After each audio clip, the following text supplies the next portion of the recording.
Okay, guys, I am so excited this morning.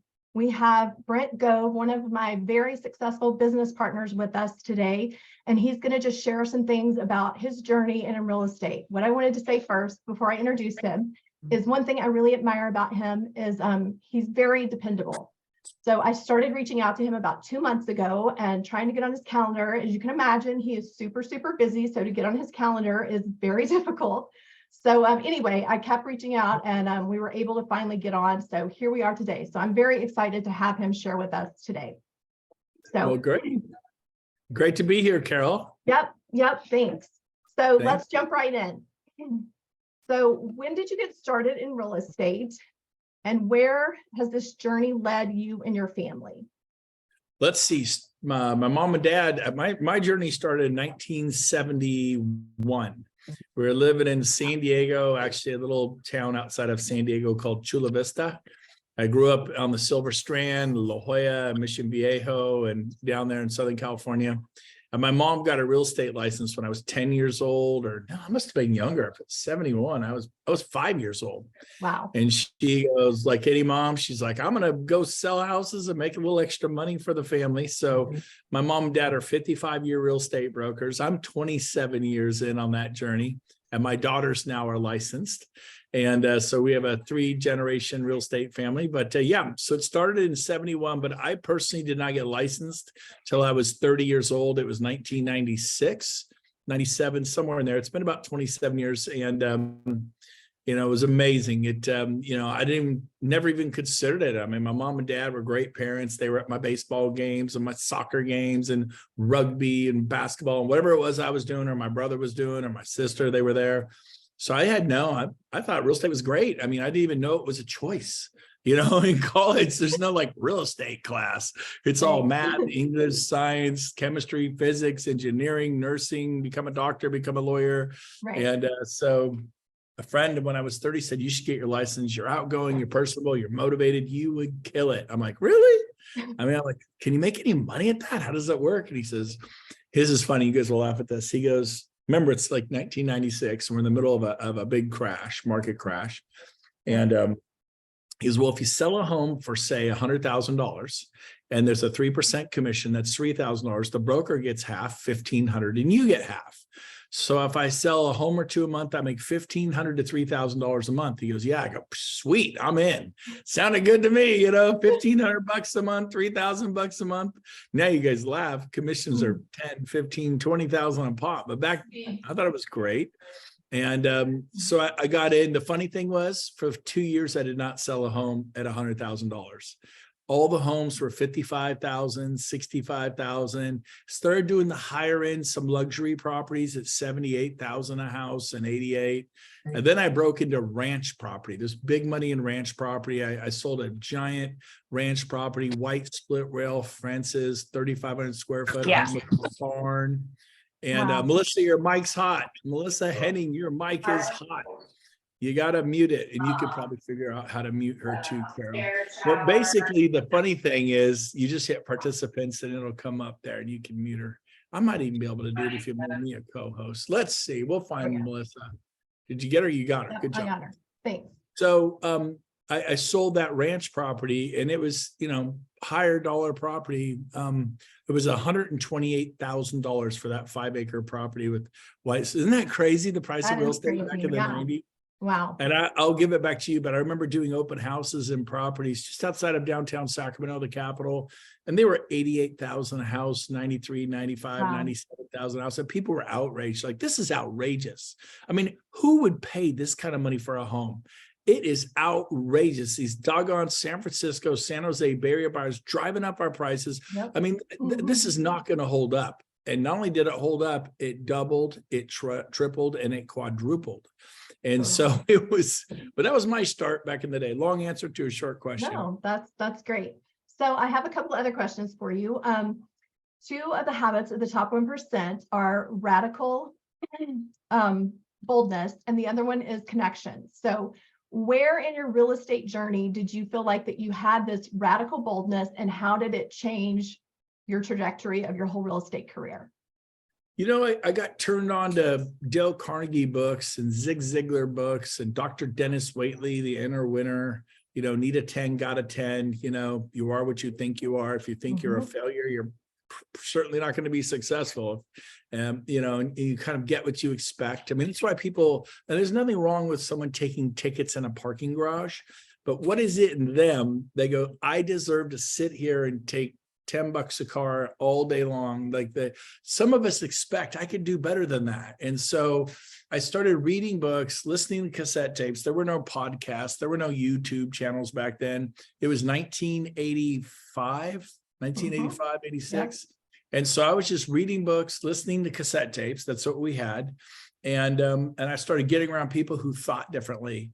And so, I got around men and women who were achieving at very high levels. And that made me think better, think differently than a 19-year-old kid going to college. When I first went to college, it was girls, school, parties, sports, and dating, and it would be fun and parties and more parties. And that's kind of where I was. And then I started reading these books by Og Mandino and John Maxwell, although I don't know if John Maxwell was really out back then, but different people that started, Alan Loy McGinnis, The Friendship Factor, The Magic of Thinking Big by Dr. David Schwartz. And I'm like, man, none of my friends were reading this stuff. And so I started becoming like the people I was hanging out with. And there's a great quote by Les Brown, which I didn't learn about Les till recently. He's been around forever, like Jim Rome and all that, Tony Robbins. But he says, what you listen to, you turn into. And I thought I've said that a million times. Say it again. What you listen to, you turn into. I love that. And I think it's true. If you listen to people with hate speech, you become a hater. If you listen to people who are loving, kind, sweet, doing amazing, it rubs off on you. And so I think I started getting extreme, radical. And a lot of people hear that word radical or extreme and they associate it with something bad. Yeah. But I think Jesus was radical and extreme with his love. I think Martin Luther King, Mother Teresa, Lincoln, Abraham Lincoln. I mean, all throughout history, the people we remember were radical and extreme. And so there's the Hitler Stalin version of that, which is bad. I think anything can go from here to here, really good and really bad over here. And so, but back when I was 19, I started really devouring material that helped me. Okay, great. So tell us a little bit, like when you guys started, you said 1997. Where did you first start? Who was your first brokerage and how did that journey develop? I was with a small independent brokerage called the California Equal Opportunity Home Ownership Association. Oh my goodness. That was the name of our brokerage, the California Equal Opportunity Home Ownership Association. And it was more of a mortgage company that would promote all these zero down loans or, government assistance loans and no down payment. And we would get a lot of clients doing that. And even today I would use that. I mean, you don't really need money to buy a $500,000 home or a 800. There's VA, there's all these different types of programs. USDA, I thought, isn't that beef? USDA beef. Well, USDA has loans in rural areas. We can get homes with no money down. And so I'd be talking about it. And if they're willing to buy in those areas, great. And everybody wants to buy something with nothing. So great. I would even, if I was out there, I've been retired from actually selling real estate for 4 years because of EXP. But, that's what I would be doing. I always kind of use that. People are like, oh my gosh, I could buy a $800,000 home with no money out of pocket. Yep. I'll show you how. Most people are like, how do you do that? Well, go talk to a mortgage broker. Well, my mortgage broker says it can't be done. Talk to another one, talk to another one, talk to 10 of them. Pretend you're getting a master's degree in real estate from Stanford and step up your education level. Know the loan programs backwards and forwards and know what's available. Hard money. I mean, people will lend you the money to do stuff. And so anyways, enough said, but I think I forgot your original question. But no, I was just asking about your journey. So you started with that very long term real estate company. Oh yeah, California Equal Opportunity Homeownership. Okay. I was there 6 months, and 6 months later they closed their shop They're mainly a lender that did real estate. And, Okay. and so I started off doing real estate and loans. I didn't know any difference. I thought everybody Mhm. did the loan for their buyer and sold their buyer a home, and they did both. I was collecting W-2s, pay stubs, bank statements, you name it, tax returns, and I would put together and the processor would do it and I get paid twice. And I just thought that was normal. And then they left town after 6 months.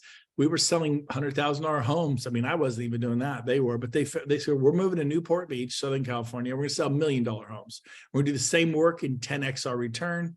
I'm like, wow, that sounds great, but I'm not willing to relocate 400 miles away to do that. Bye. They left. I went to Remax and spent 13 years, the next 13 years at Remax, Okay. and got up to where I was selling 400 homes a year at Remax with my team. You do that Okay. with the team. You don't do that individually. And everyone's like, oh my gosh, you must have been so busy. I go, I never worked so little in my life. Once you get a high functioning team, I roll in at 10 or 11, leave at 2 or 3. I mean, when it was just me, I get up at 8 in the morning and go till 8, 9, 11 at night, 5, 6, 7 days a week. So don't tell me about hard work, but you got it. Well, I tried a team. Well, I tried sushi and didn't like it the first time either. I tried the radio twice and failed. The third time I succeeded. So just because you tried something doesn't mean it's not going to work. It's just, you got to find a different way. I found a different way to do radio the third time and I killed it. And so good thing I didn't quit after 2 tries. I've tried that. I've tried building a team. Try again, get better. The biggest room in the world is the room for improvement. That's why you can do TikTok or Instagram or whatever. You're not stuck. You're not a tree. You can move. Are you coachable? Maybe you're not coachable, but so enough said. Yeah. So after I did 13 years at Remax and then 9 years at Keller Williams. Okay. So that's kind of my history. Then I came to you. Okay. Did you own like a franchise at Keller Williams? Talk to me a little bit about that. I was a team leader of Roseville back in 2009, 2010. And back then we were #1 in profit worldwide for Keller Williams. Wow. We made more money than Austin, Texas. And they had 770 agents. And we built it up to about 500 plus, and we out profited them. We made more money than they did. So that was kind of fun during my tenure. And then after a few years of doing that, I stepped down, went back into private practice. Actually took a couple years off and coasted.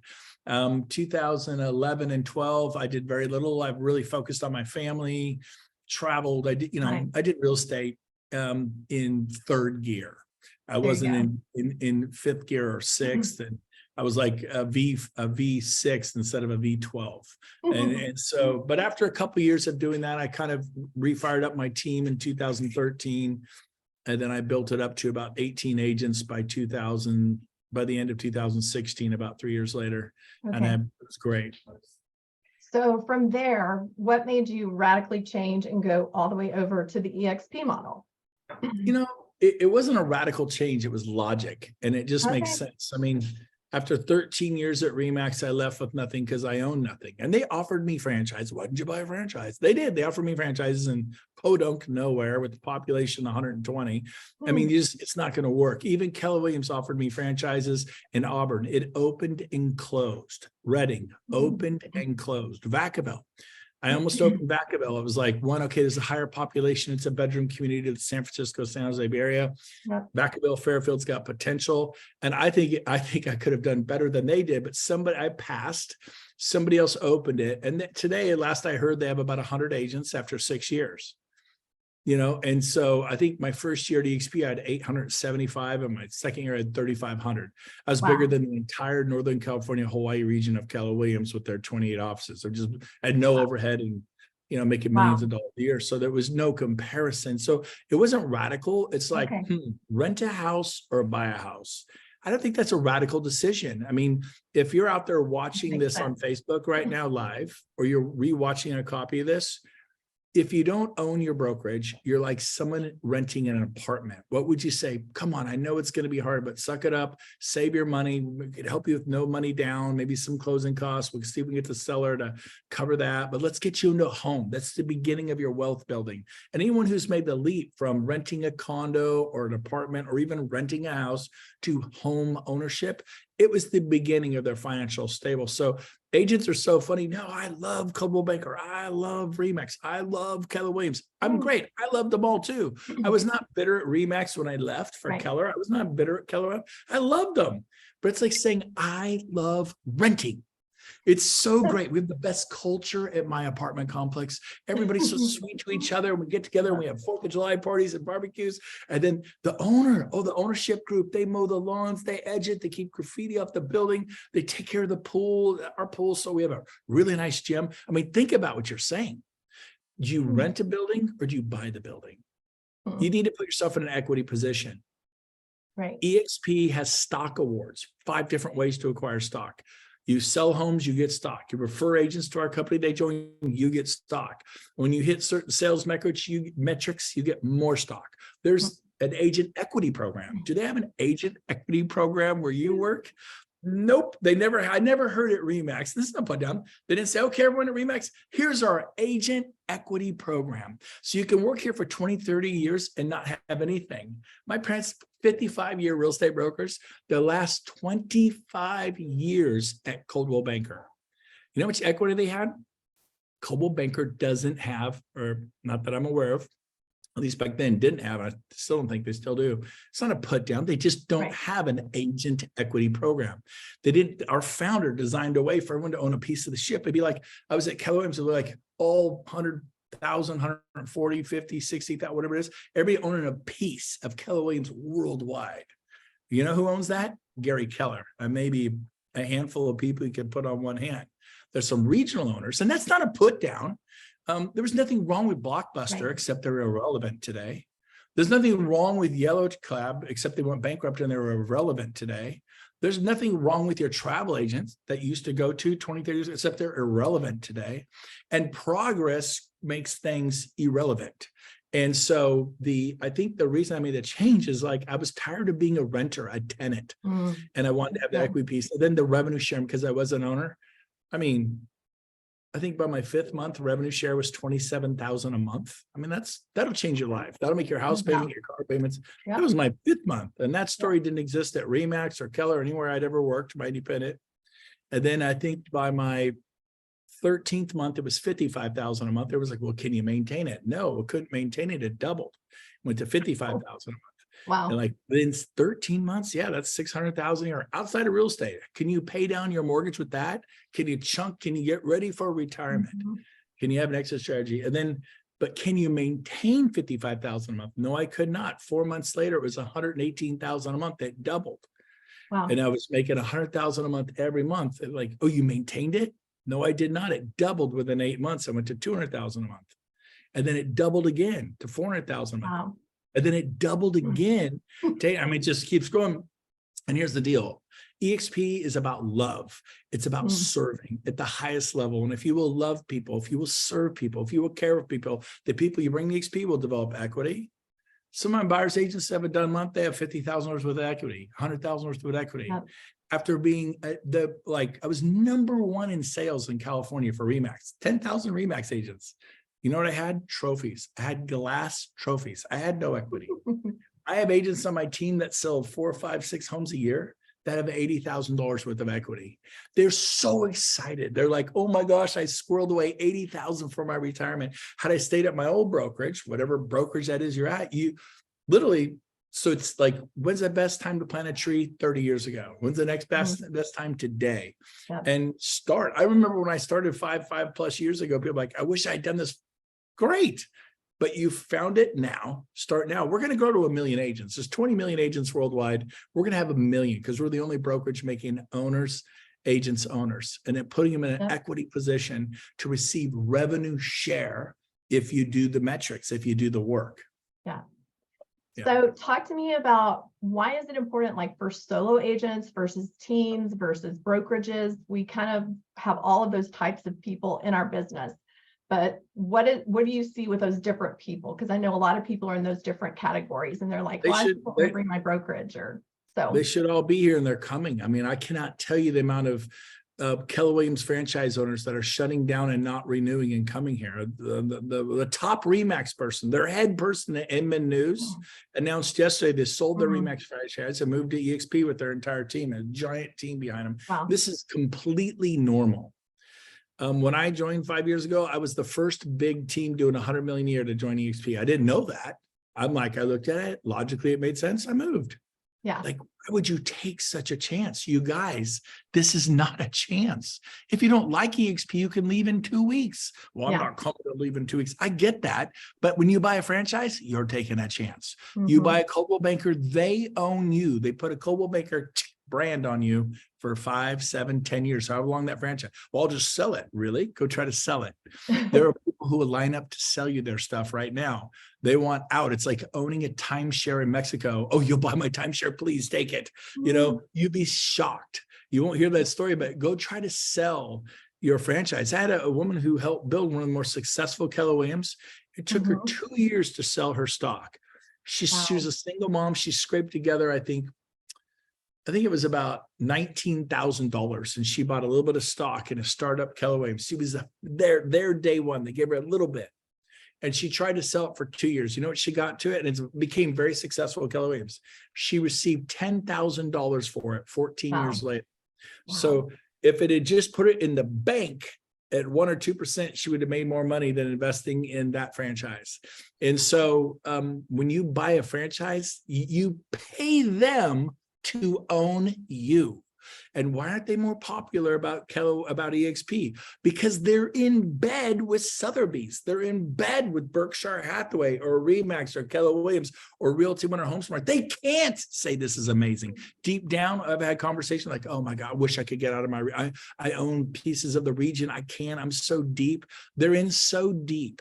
They can't get out. So they can't say it's a great idea. And you look up to the regional owners of all these franchises and the franchise of all these franchises, and they're saying, don't go, don't go, don't go. RE/MAX begged me, the president of RE/MAX, the largest RE/MAX in the world, begged me not to go to Keller Williams because Keller Williams would destroy me because it was garbage, because it was an illegal pyramid.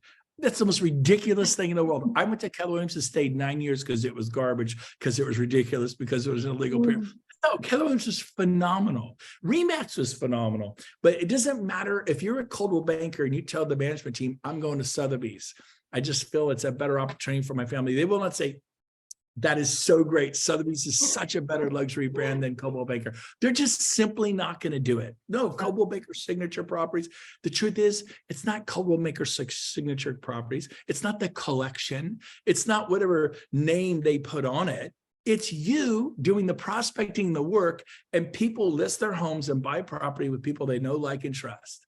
They may have said, oh, I met a RE/MAX agent back east. He was a nice guy. Oh, you were the RE/MAX. And you think, oh, I got that because he knew a RE/MAX guy back east. I broke all my sales records in my 8th month at EXP, and nobody in Sacramento had ever heard of it. I mean, I shattered all my records for RE/MAX and Keller.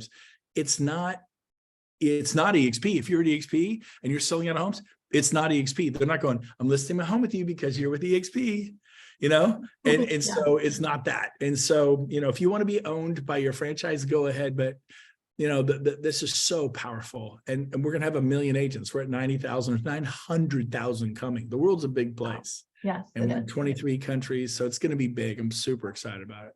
That's awesome. So we talked a little bit about how you, your journey. I wanted to just point out one more thing. So connection is another habit of the top 1%. And you do a great job with that, just in connecting with people. So talk to us a little bit. How important is it not only to connect with our clients, but also with other agents as we're doing deals together with them?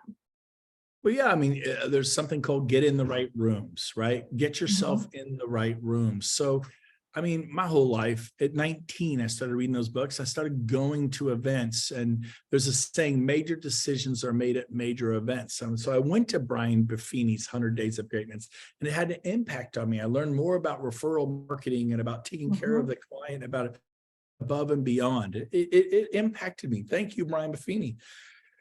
I flew to Toronto, in thousands of miles away, and learned from Craig Proctor, the #1 RE/MAX agent in the world. He probably had the biggest, because he taught me about building a team. It was just me. I was doing 48 homes a year, and I went to 400. I 10x because of Craig Proctor. Wow. 10x. That's And he awesome. changed my life. And I'm grateful to Craig Proctor. What a great guy. People, oh, he just wants your money. Well, yeah, Brian Buffini's a sales coach. When I list your home, I want your money too. When I sell you a home, I want to get paid for that too. So don't say, well, Mike Ferry just wants my money. They want to help you, but yeah, they're coaches. They make their living. They want you to join coaches. They want you to buy programs.